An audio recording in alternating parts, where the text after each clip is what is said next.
semangat kalian. Udah waktunya aku pergi menghadap Tuhan.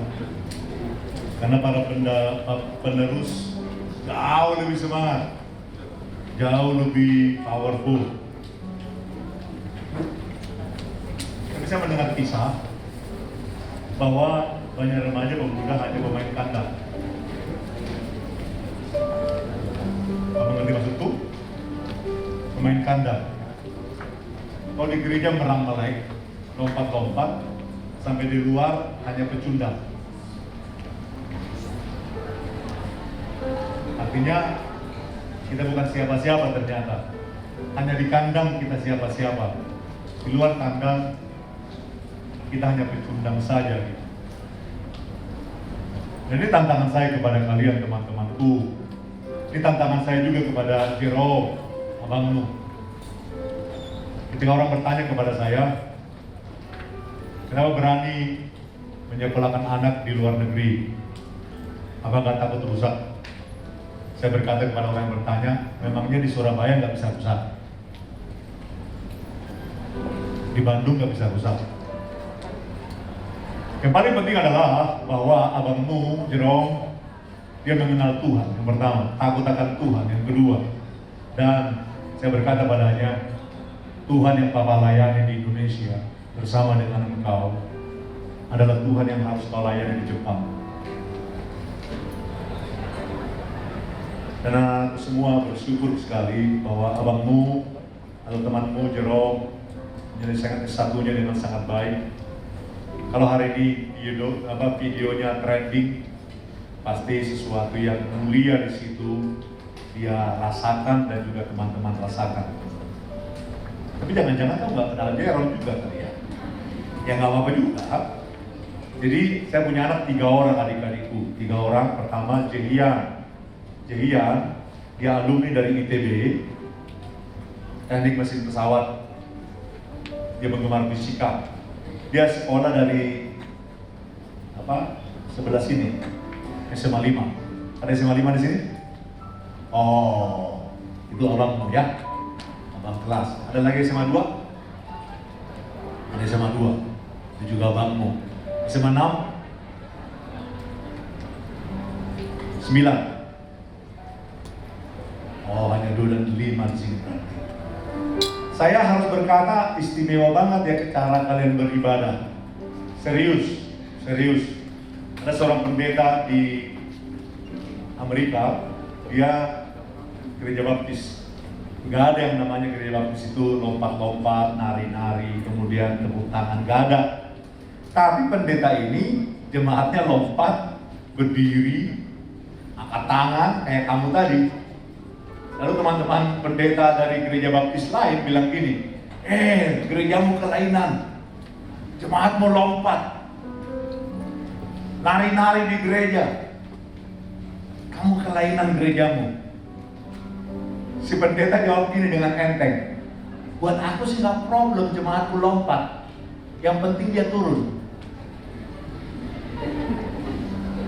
Kalau dia tiap lompat sampai ke surga langsung, jangan. Jemaatku habis. Buat aku nggak problem. Mau mereka lompat setinggi apa, yang penting mereka masih turun di tempat yang tepat. Apa yang saya mau katakan pada anak-anakku? Saya pikir gereja GSJS menemukan kulturnya, tradisinya. Sebelum ini menjadi besar seperti sekarang, saya telah melayani gereja ini, melalui gereja ini. Tadi Pak Andrew bilang 10 tahun yang lalu. Saya pernah khotbah 6 kali di kebaktian umum. Saya mengusulkan 2 hal kepada para petinggi waktu itu. Sejak itu nggak diundang lagi. Kenapa? Karena berani usul. Tapi bukan karena berani usul pasti. Ada sesuatu pasti di situ yang mereka bercakapkan, sehingga baru hari ini kembali ada di sini. Mari berjuang anak-anakku. Kalau Dr. Andrew bersama-sama dengan mau bertarung, mari berjuang hari ini. Oke? Anak pertama Jehia, dia sekarang CEO dari Menanti, dan sebelum usia 26 dia mendirikan Mantap Ukor, perusahaannya sendiri bersama Jerome. kemudian mendirikan Belinsky, perusahaan yang lain. Kenapa saya ceritakan ini? Pentingnya apa sih? Pentingnya gini anak-anak, ketika kau takut akan Tuhan, apakah kau menjadi permainan dunia ini? Tidak. Kalau dokter tadi berani ke depan dan menyanyi bersama denganmu dengan kuat, itu berarti kau boleh belajar dari dia. Kenapa dia berani? Mari berjuang. Mari berjuang. Mari buka Alkitab bersama-sama. Kalian Alkitab kertas boleh, handphone boleh, silakan saja anak-anak. Kan ini dunia, bukan dunia kami. Kalau dunia kami yang kertas ini. Dunia Dr. Andrew ya sudah pencet-pencet ini kan. Aku ikut juga lah. Oke. Kalau suaraku tidak jelas, kalau bisa lihat di PPT ya. Mari baca sama-sama satu ayat saja, lalu kita bertarung bersama-sama mendalaminya. Ayat 58, 2, 3. 1 Korintus 15 ayat 58. 1 Korintus 15 ayat 58. Sudah? Kita baca sama-sama. 2, 3. Karena itu, saudaraku yang kekasih, berdirilah teguh, jangan goyah, dan giatlah selalu dalam pekerjaan Tuhan. Sebab kamu tahu bahwa dalam persekutuan dengan Tuhan, jerih payahmu tidak sia-sia. Sekali lagi sama-sama. Karena itu, saudaraku yang kekasih, berdirilah teguh, jangan goyah, dan giat selalu dalam pekerjaan Tuhan. Sebab kamu tahu bahwa dalam persekutuan dengan Tuhan, jerih payahmu tidak sia-sia. Kita mohon Tuhan menolong kita. Mari berdoa. Tuhan, terima kasih untuk kehormatan menjadi seorang Kristen. Terima kasih boleh menyaksikan orang-orang muda yang begitu bersemangat, berani-berani menari di depan teman-teman sebagai ekspresi hormat mereka kepada Tuhan. Terima kasih. Berani melompat, bertepuk tangan, mengangkat tangan, berteriak dalam nama Tuhan, dan mereka tetap tertib. Terima kasih kepada Tuhan. Tuhan, katakan kepada orang-orang muda ini bahwa mereka boleh berekspresi seperti diri mereka apa adanya dalam ketertiban, dan mereka mengembangkan diri menurut apa yang ada pada mereka seperti yang telah Kau ciptakan. Tuhan, kami memang berbicara sesuatu yang sangat penting mengenai pasca kebangkitan Tuhan. Mohon anugerah bagi setiap kami dalam nama Tuhan Yesus. Amin. Kalau saya berkata selamat Paskah, katakan Yesus bangkit. Selamat Paskah. Yesus bangkit. Kenapa suaramu sama Dr. Andrew gede sama aku kecil? Nggak fair. Selamat Paskah. Yesus bangkit. Tadi ada yang bilang nggak sampai di surga kayaknya. Selamat Paskah. Yesus bangkit. Jangan marah dah. Oh, Yesus bangkit. Kok cari perkara? Selamat Paskah. Yesus bangkit. Saya berkata Yesus bangkit, katakan selamat Paskah. Yesus bangkit. Oh, kemudian malaikat berkata, belum. Kemudian malaikat berkata kepada orang yang datang ke kubur, kau cari Yesus di antara orang mati? Yesus bangkit. Konsentrasi. Gimana orang muda? Selamat Paskah. Yesus bangkit. Kemudian saya berdebat dengan banyak orang. Katanya Yesus itu bangkit. Jangan marah. Orang-orang muda kemudian dia mendebat saya. Nenekku tidak bangkit dari mati. Jadi Yesus juga tidak bangkit.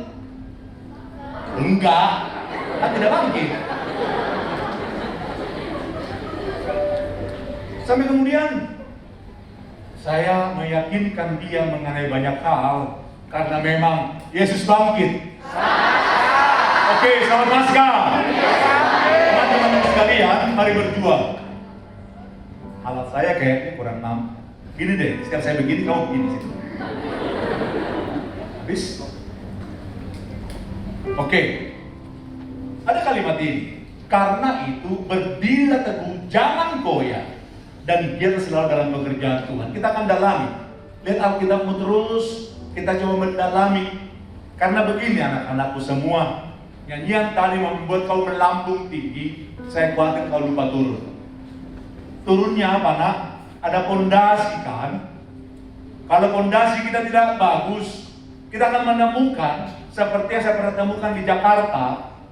Oh, merambalek di gereja, haleluya, puji Tuhan, tapi dia godai singersnya. Dia sudah menikah, tapi dia godai singersnya. Kayaknya keren luar biasa, lompat-lompat begitu, tahu-tahu hamil. Kamu apa? Jangan lupa, ketika kamu melambung tinggi, tetap turun, ada pijakannya yang jelas. Sama-sama, karena itu berdiri teguh, jangan goyah. Karena itu, mari kita dalam, apa maksudnya? Karena itu. Hari ini ada kebangkitan agama di Indonesia yang kemudian mereka ingin berkata Yesus tidak bangkit dari mati. Tapi tahu kan kau anak-anak, adik-adik, agama yang berkata Yesus tidak bangkit dari mati itu muncul pada abad ke-7 sesudah Yesus bangkit dari mati. Abad ke-7.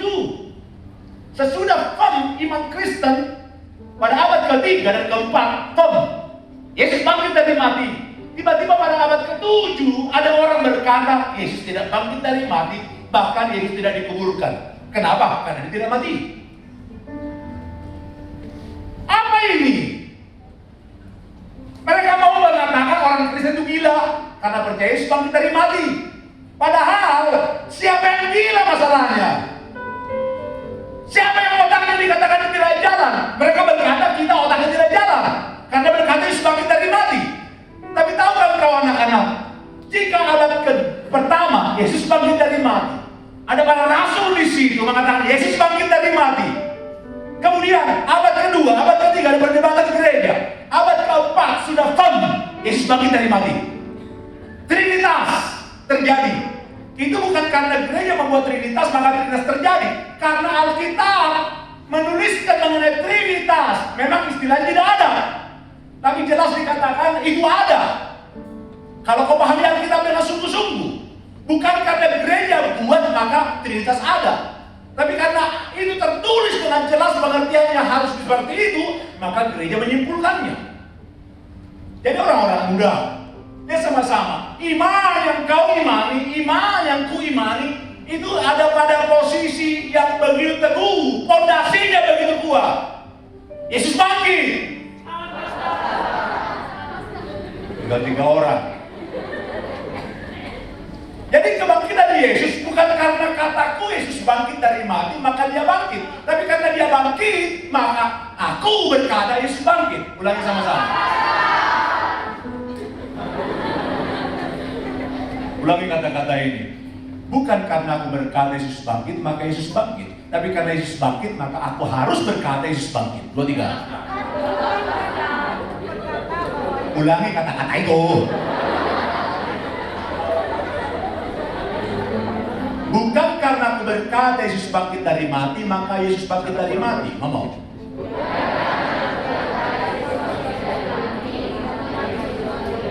Tapi karena Yesus bangkit dari mati, maka aku harus berkata Yesus bangkit dari mati.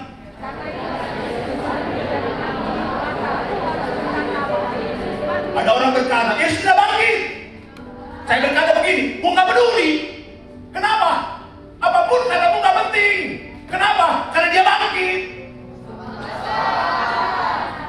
Iya. Pegang sama-sama itu anak-anakku.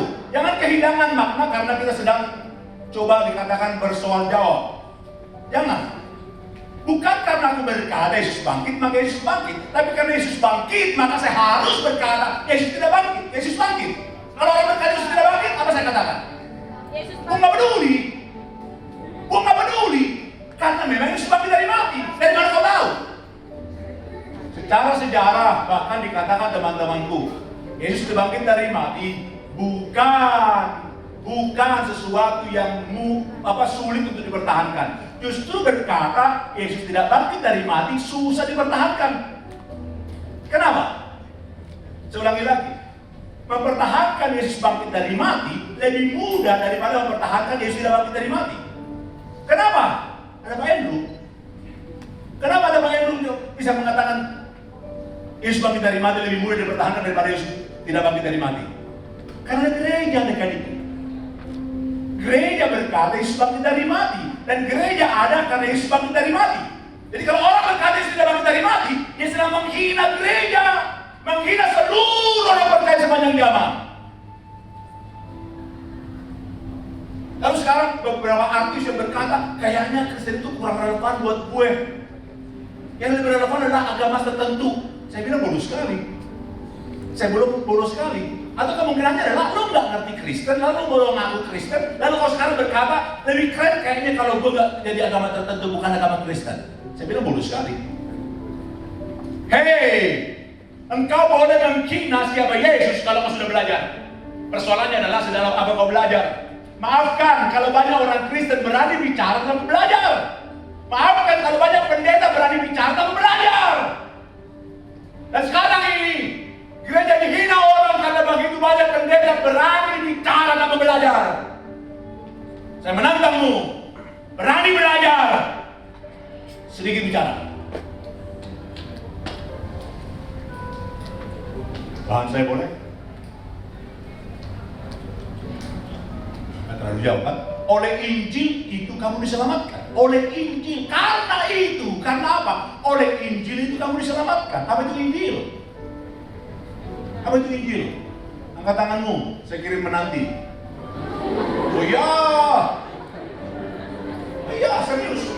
3 orang sore ini saya kirim menanti. Kalau jawabanmu bagus. Kalau jawabanmu nggak jelas, kau kirim menanti ke rumahku. Oh iya fair dong. Anak muda jangan suka gratisan. Nona, hah? Kabar baik mengenai apa? Oh iya, kabar baik. Apa dulu dong? Good news, saya tahu. Apa itu Injil? Kabar baik. Kenapa disebut kabar baik? Jangan nanya ke sebelah. Ada lagi jawab? Silakan Nona cantik. Kenapa kelahiran Yesus? Kabar baik maknanya kelahiran Yesus. Kenapa dia? Hah? Ada keselamatan dari mana? Oh iya, keselamatan. Ada bebek selamat, nak. Oh iya. Keselamatan dari mana? Pengorbanan Tuhan bagi manusia yang berdosa, yang kemudian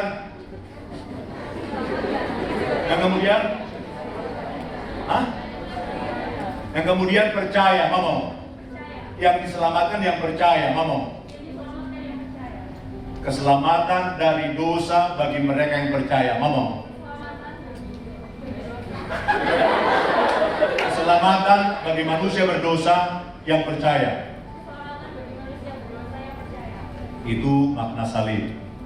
Ngomong, itu makna salib. Ngomong keras, itu makna salib. Itu Injil. Tulis namamu, alamatmu, nomor telepon, saya kirim nanti. Oh, oleh Injil itu kamu diselamatkan. Injil itu kamu diselamatkan. Adik-adikku, kalau surga itu adalah seperti pikiranmu, semua boleh masuk. Semua boleh masuk. Hari ini orang buat aturan main sendiri. Tuhan bilang suci. Tuhan bilang suci, boleh masuk. Persoalannya adalah, sekalipun namamu suci, tinggal di Gang Saleh, di kota Kudus, nggak bisa masuk. Udah Gang Saleh,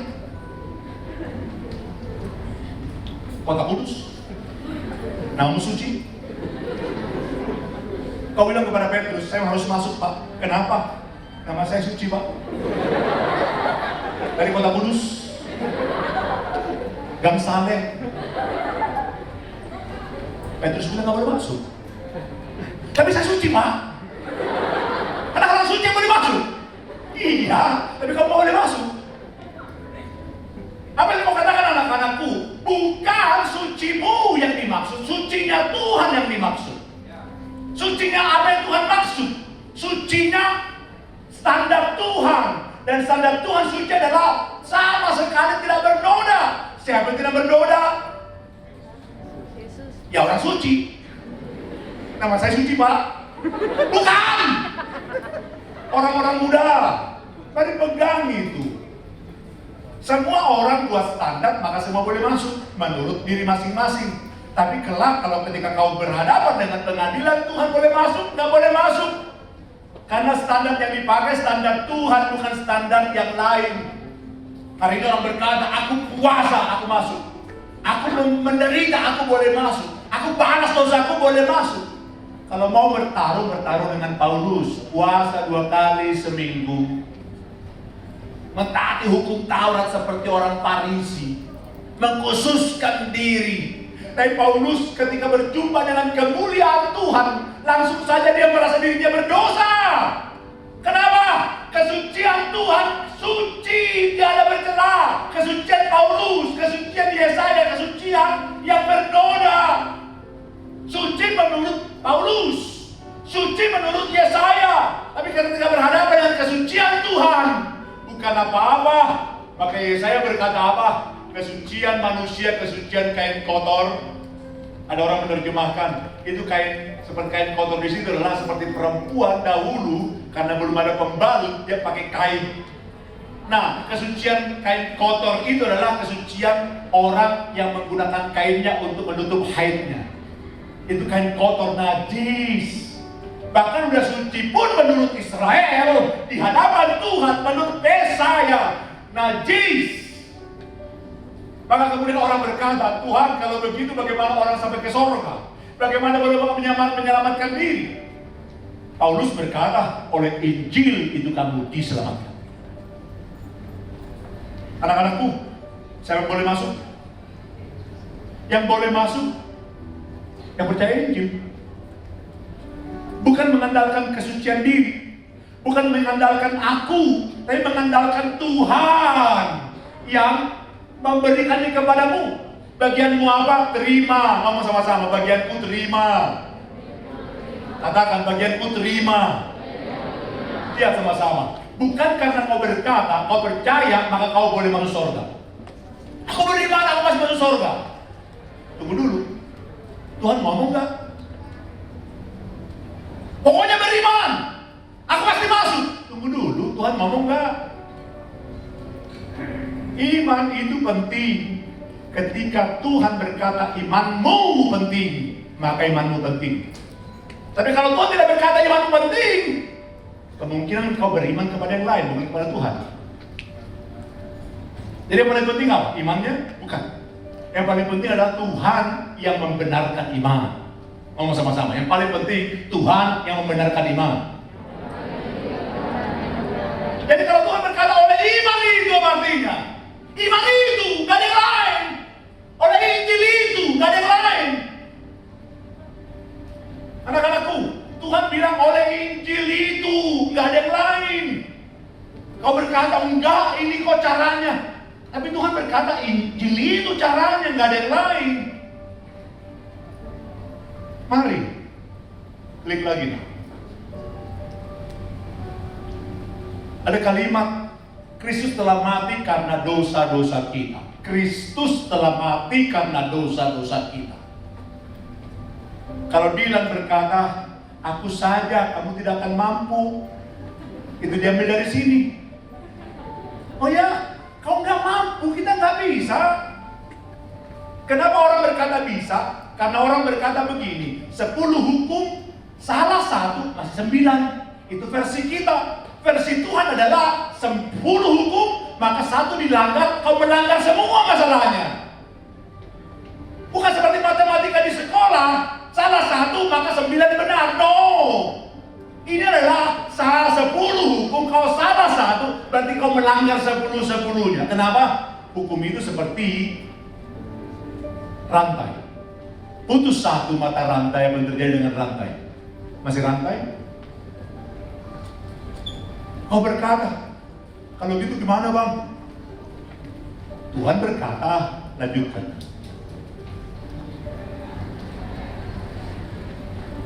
Sama-sama baca. Kristus telah bangkit. Pemusik boleh maju? Nantilah belakangan kalau gitu, kalau lama. Nanti aja. Ya, suruh maju, segera maju, lari ya. Nanti aja. Kristus telah bangkit. Katakan sama-sama, Yesus bangkit. Yesus bangkit. Selamat Paskah. Oh, anak-anak muda, Yesus telah bangkit. Kalau Yesus telah bangkit, apa artinya? Artinya adalah kuburnya kosong. Artinya adalah maut dikalahkan. Artinya adalah keselamatanmu sempurna. Kalau keselamatanmu sempurna, kapanpun engkau percaya keselamatanmu sempurna. Hampir mati, baru percaya keselamatanmu sempurna. Masih ingat yang disalib sebelah kanan Tuhan Yesus? Berapa yang disalib? Hari itu berapa yang disalib? Berapa yang menghina Tuhan? 1 apa 2? 2 apa 1? Makanya baca Alkitab. Dua-duanya menghina Tuhan. Nggak baca kan? Tapi ngotot kan? 2! 1! Baca Alkitab, nah 2. Dua-duanya menghina Tuhan. Tapi lama-lama yang satu sadar. Awalnya menghina dua-duanya. Kamu ini loh, katanya bisa menyelamatkan orang mati. Kita sekarang terkungkung di sini, selamatkan kita. Jangan cuma ngomong, dua-duanya terus menghina Tuhan Yesus. Tapi Tuhan Yesus terus memberkati. Yang sebelah kanan malah kemudian jadi mikir, gila. Tadi katanya dia gila, dia diam. Jangan-jangan gue yang gila. Kalau aku gila, dia normal. Orang gila ngatain orang normal gila. Kalau orang normal gila, yang gila apa? Gila banget berarti. Kalau dia waras, aku tidak waras. Yang tidak waras ngatain yang waras, tidak waras. Lalu, yang tidak waras, ku katai apa? Yang waras tidak waras. Yang tidak waras. Kemudian orang sebelah kanan itu mikir. Kemudian dia berkata, Yesus, dia gemetar. Yesus, ingat akan aku kalau kau datang sebagai raja. Apa kata Tuhan? Menanti. Katakan, bro. Berdiri. Terima kasih. Kau mengutipnya dengan benar. Hari ini juga, kau nggak boleh lupakan kata juganya, dan dia benar. Banyak orang melupakan kata juganya. Hari ini kau bersama-sama aku dengan Firdaus, dalam Firdaus. No, Tuhan berkata hari ini juga. Jadi seketika kau mati, seketika kau bersama-sama Tuhan di Firdaus. Katakan amin. Hei, bukan karena dia sempat berbuat baik, cuma begini doang dari tadi. Cuma begini doang.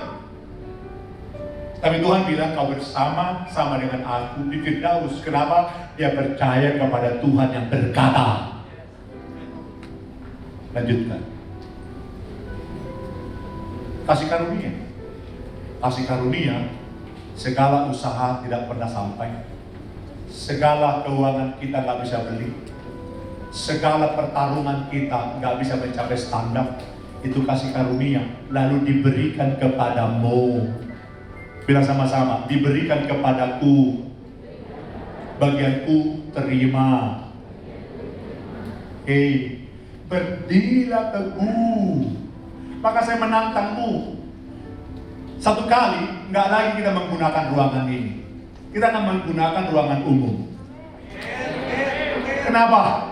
Karena terlalu banyak orang yang datang ke rumah Tuhan karena orang-orang muda hari ini berkata, berdirilah teguh.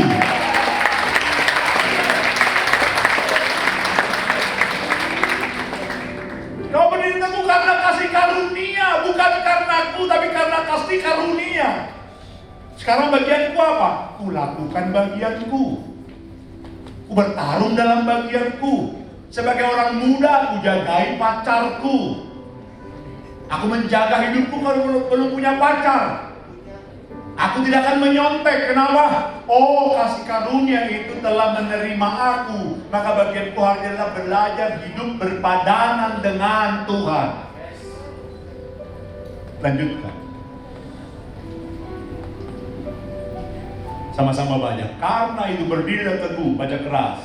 Yang dapat binasa mengenakan yang tidak dapat binasa. Kau pernah khawatir gak dengan hidupmu? Mungkin kurang mancung. Khawatir? Enggak. Pacarmu berkata, kenapa susah sekali mengambil hidupmu? Kenapa? Agak dalam. Kau khawatir? Enggak khawatir. Puji Tuhan, kau punya harga diri yang lumayan. Kemudian engkau berpikir badanmu mungkin kurang simetris, kiri kanan kurang simetris. Tapi orang muda, dia sama-sama. Marojahan hari ini badannya rusak sebenarnya badanku ini. Ini 2 kali operasi. Aku pernah operasi hernia kiri kanan. Jadi udah tambalan ini. Dokter, ini abangmu udah tambalan nih. Gak keren kan masuk surga kayak gini? Tapi Tuhan bilang apa? Yang dapat binasa ini akan mengenakan yang tidak dapat binasa. Orang lumpuh nanti di rumah Tuhan akan bisa berlari, katakan amin. Hari ini kau seperti rendah diri, di rumah Tuhan kau akan terkagum-kagum. Kok tampangku bagus juga ternyata. Hei, maka hari ini kalau kau tidak kagum melihat mukaku, kagum dulu sekarang. Kenapa? Daripada kau terkejut dengan melihat wajahku kelak begitu bagus. Karena yang dapat binasa ini akan mengenakan yang tidak dapat binasa. Dan Marojahan akan berkata, keren banget badan gue, keren banget penampilan gue. Kenapa? Tuhan mengubah yang dapat binasa ini dengan tubuh yang tidak dapat binasa. Sedahsyat itu kasih Tuhan itu. Sedahsyat itu perbuatan Tuhan itu. Jangan mencari penghargaan diri dengan menjual diri. Itu namanya buang diri. Jangan mencari penghargaan diri dengan cara sembarangan kehidupan. Bang Jerome ditanya sama orang, Bang, ketika kau bergaul dengan orang-orang Jepang, minum minuman mabuk-mabuk, orang berkata, ayo minum. Kau kayak bencong aja gak minum. Bagaimana jawabanmu, Bang? Dia berkata, nggak apa-apa. Nggak apa-apa saya dikatain bencong. Yang pasti saya bukan bencong. Nggak keren kalau nggak minum, kalau nggak mabuk. Dia berkata, yang buat gue keren adalah tidak mabuk, tidak minum. Emang kenapa? Menurut lo hubungan seks adalah keren. Menurut gue kagak. Menurut gue adalah tidak hubungan seks keren. Sorry, kerennya lo dengan kerennya gue beda. Emang kenapa? Dan hari ini abangmu itu belum memutuskan dengan seorang gadis. Kenapa? Dia menjaga hidupnya demi Tuhan yang menebusnya. Orang-orang muda, ada orang pacaran sembarangan, gonta-ganti pacar. Sampai orang teman-teman di sekelilingnya berkata, aduh gue belum pernah Bang Ojak, gimana ini? Yang lain sudah 2-3 kali putus, saya belum pernah Bang. Kamu kelas berapa? 2 SMP. 2 SMP menangis karena belum pernah pacaran. Anakku di ITB belum pacaran hari itu. Kau 2 SMP sudah putus asa. Orang muda. Lalu Abang Jerome berkata, saya punya versi keren sendiri. Menurutmu hubungan seksual kau laki-laki, menurut gue hubungan seksual dengan istri itu keren. Kau tahu tidak? Dalam tempo 5 menit aku bisa sama seperti kalian. Tapi seumur hidupmu kau gak mungkin lagi sama seperti saya. Yang dapat binasa ini akan mengenakan yang tidak dapat binasa. Anak-anakku, kulitmu terlalu hitam. Kau berkata Bang Ojak hitam, Bang Ojak. Kau menghina saya. Saya juga hitam. Mertua saya menghina saya, anak-anakku. Kenapa aku hitam? Gak sopan mertua gue. Kalau ada iklan pemutih, pemutih kulit televisi, dalam 8 minggu putih. Mertua saya bilang, putih cantik ya. Ya, sambil lihat saya lagi ngomongnya. Sopan sekali mertua itu. Untung suami istriku berkata, karena engkau seperti ini, kupilih engkau. Haleluya. Walaupun aku merendahkan aku, tapi orang yang paling mengenalku berkata, justru karena kau begini kupilih. Kalau kau putih orang lain, tidak kupilih lah. Hei, keren gak istri gue? Kenapa? Dia mengenal Tuhan. Karena itu kenali seorang lawan jenis yang mengenal Tuhan. Jangan pacaran di SMA, rugi. Bilang sama-sama, pacaran SMA rugi. Keras ngomongnya. Pacaran SMA, pacaran SMA rugi lah. Kalau orang Chinese bilang rugi lah. Nggak bisa ngomong R. Rugi lah. Next.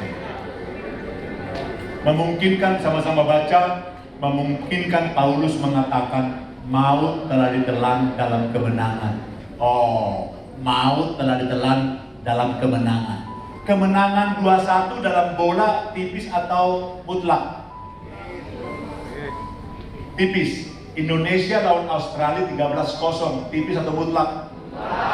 Mutlak. Itu yang dikatakan di sini. Kemenangan Tuhan adalah kemenangan yang mutlak melawan maut.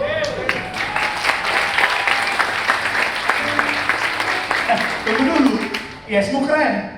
Yesmu keren. Sekarang adalah kemenangan itu adalah kemenanganmu. Sekarang tantangan abang adalah, kalau kemenangan Tuhan itu adalah kemenanganmu, anytime kau jatuh, bangkitlah. Tapi pertanyaan abang selanjutnya adalah, kau pernah berjuang menang gak? Kau pernah berjuang menang? Tidak. Atau kau telah menyerahkan kemenanganmu kepada setan dengan kau menyerahkan kembali kemenanganmu. Kau mengalami kekalahan. Tapi Tuhan berkata, kemenangan itu kemenanganmu. Karena itu orang muda habis menantangmu, bangkit, ambil kembali kemenanganmu. Hidupi kembali warisanmu. Karena Tuhan yang menjaminnya. Serius. Bukan karena engkau berkata kau menang, maka kau menang. Tapi dalam Tuhan yang menang, kemenanganmu dijamin. Katakan amin. Kau hari ini kalah, bangun, bangkit. Kau menjadi pecundang, bangun lagi. Kenapa? Ambil lagi kemenanganmu.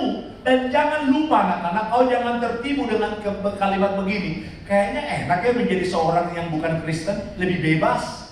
Dengarkan kalimat ini, di luar Tuhan itu perbudakan, di dalam Tuhan engkau adalah seorang yang dimerdekakan. Jangan dibolak-balik. Lagu sekolah minggu memang bisa membuat kita salah paham. Di dunia ini ada 2 jalan, lebar dan sempit. Mana kau pilih? Seakan-akan jalan Tuhan itu menjadi jalan begitu sesak dan begitu memuakkan karena begitu sesak. Bukan itu poinnya sebenarnya di lagu sekolah minggu tersebut. Yang mau dikatakan adalah yang pilih begitu sedikit, yang lain begitu banyak. Tapi kalimat sekolah minggu berkata apa? Di jalan yang lebar itu jiwamu mati, jalan sempit jiwamu berglori. Tapi jangan lupa, jalan Tuhan yang sempit katanya itu adalah jalan kemerdekaan, bukan jalan tikus yang kemudian membuat mobilmu kemudian terantuk ke kiri kanan karena ternyata nggak muat. Bukan itu poinnya.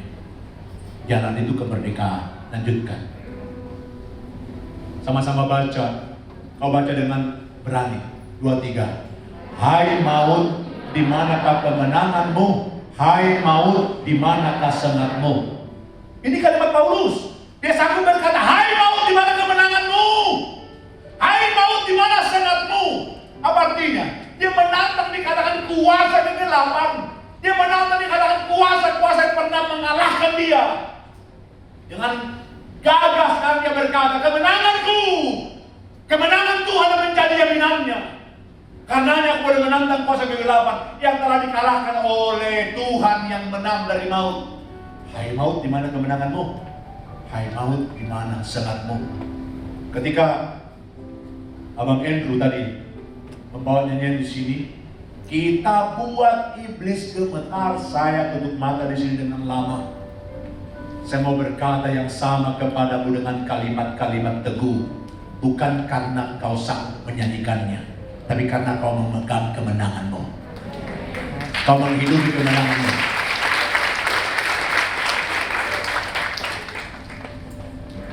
Sayang sekali, banyak kita kalah. Saya sedih.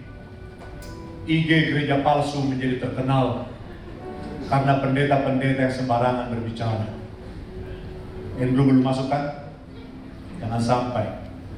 Kalau kau masuk, sedihlah. Sedihlah. Orang yang kenal masuk di situ menjadi percakapan. Sedih banget kan? Kenapa? Ketika orang yang masuk situ kemudian disebutkan sultan. Kita jadikan semua bangsa jadi sultan. Sekarang jadi tersangka. Berani bicara, tidak berani belajar. Kita akhiri pertemuan kita, Nona cantik. Sama-sama baca. Allah telah memberikan kita kemenangan oleh Yesus. Katakan amin. Ada yang mengalami kekalahan hari ini? Ada di antara yang menghina ayah ibu sebagai ayah ibumu seperti mau mati saja karena punya anak seperti engkau? Kalau kau pergi dari rumah ke gereja, ayah ibumu berkata, puji Tuhan, lega 2 jam. Pas kau mau pulang, ayah ibumu mulai kumat lagi, mau sesak napas, mau mati. Kenapa? Setannya pulang. Tapi orang muda, bolehkah hari ini berkata, kemenanganku, kemenangan oleh Tuhan, ku ambil dan pulang ke rumahmu. Buat ayah ibumu berkata, Tuhan, apa yang terjadi pada putriku, pada putraku, kenapa dia sekarang membuat kelegaan bagiku setiap dia pulang. Kau peduli ketika dia lelah, kau peduli ketika dia mengalami sakit, dan kau berkata, Mama, engkau tidak akan pernah nangis lagi karena begitu sebal dengan aku. Mama, kau akan bersuka cita karena anakmu berjumpa dengan Tuhan. Karena anakmu berkata kemenangannya kemenangan dalam Tuhan. Hidupnya akan bersesuaian dengan maunya Tuhan. Haleluya. Kita akhiri. Ini kalimat Paulus ayat 58.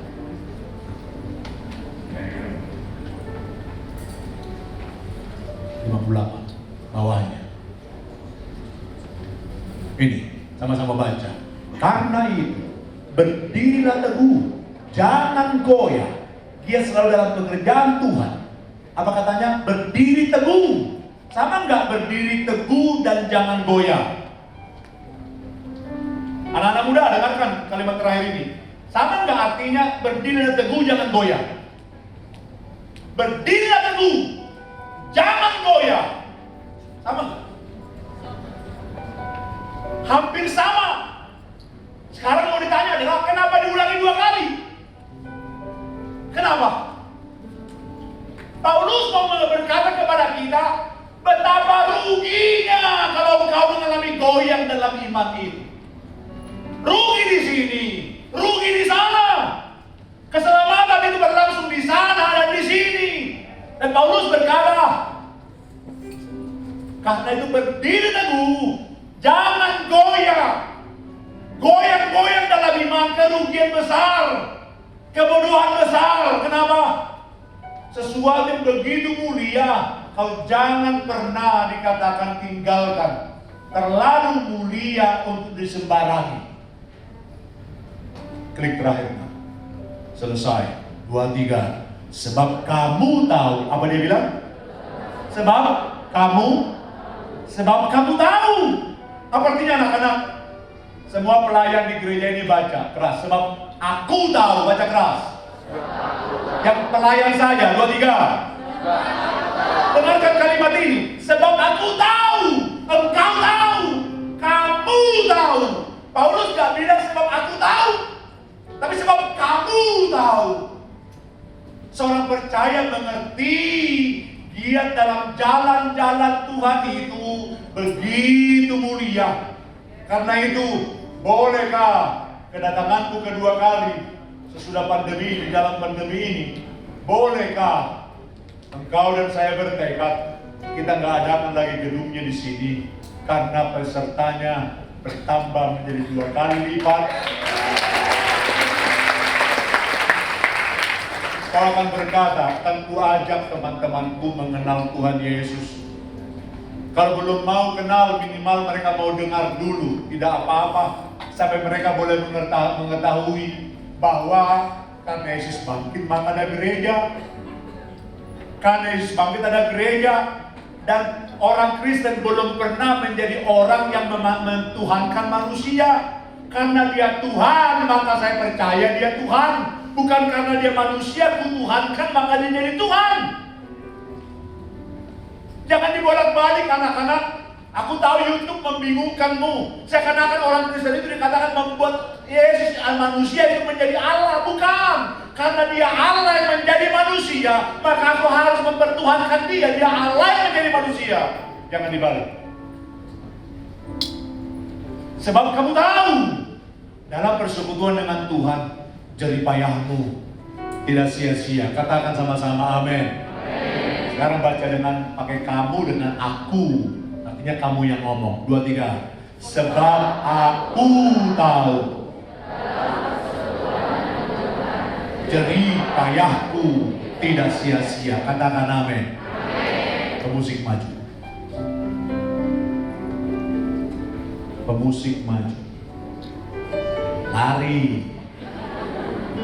MC tidak usah. WL-nya nggak usah. Pemusik saja. Kunci A. Ada ini, kemudian selorong.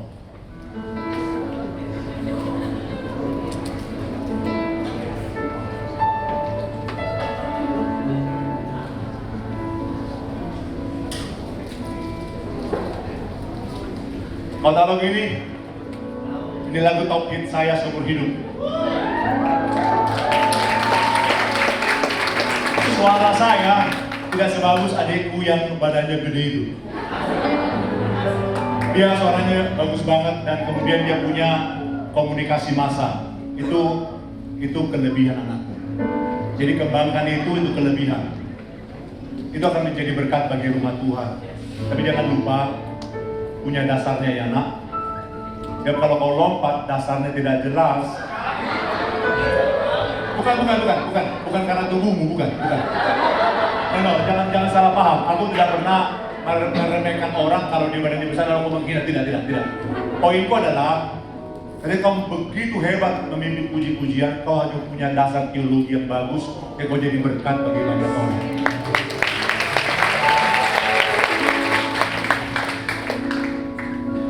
Karena ku tahu Tuhan Yesus pengalaman Yesus hidup dari berarti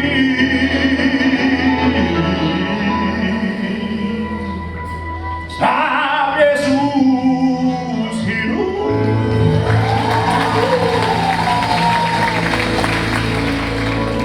Anak Allah Yesus namanya menyembuhkan, menyucikan,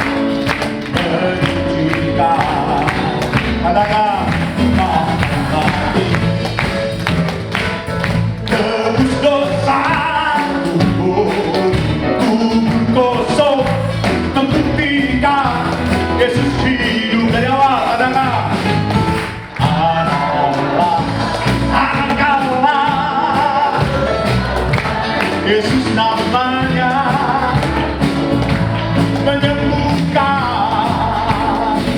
menyucikan, bukan mati tebus dosaku dan dosamu, membuktikan Yesus hidup.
Jesus.